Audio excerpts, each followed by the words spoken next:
So far, Amanda and Brent, good afternoon, everyone. Pretty calm here along Bank Street. For those of you who've been in New London, you know what this street typically looks like, at least in the past during the weather. But there have been many infrastructure upgrades in key trouble spots, and that's the reason that today looks fairly good here.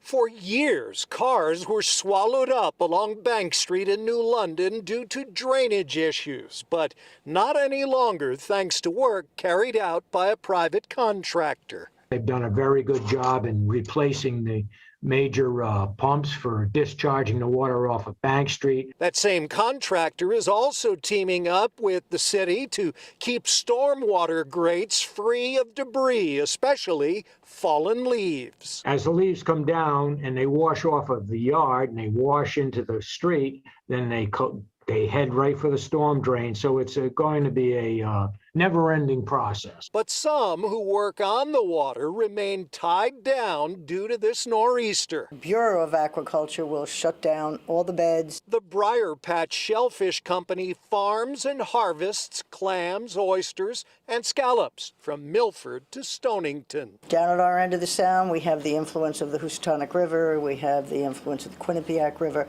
even up here you have the influence of the Connecticut River. And what is happening upriver and flows toward the mouth will determine whether their business is shut down for perhaps as much as a week, which is more likely if we top 3 inches of rain. They'll go out and take meat samples. After, let's say, 4 or 5 days, they'll ask our boats to go out and get some more meat samples. But one business has been able to exhale. But it has been a struggle. Fortunately, Jonathan Edwards Winery in North Stonington harvested their grapes last week, ahead of the storm. But their crop was impacted by this overall rainy summer. Maybe not as much sugar in the grapes, but that's where the winemaking can come in and try to make things work out perfectly.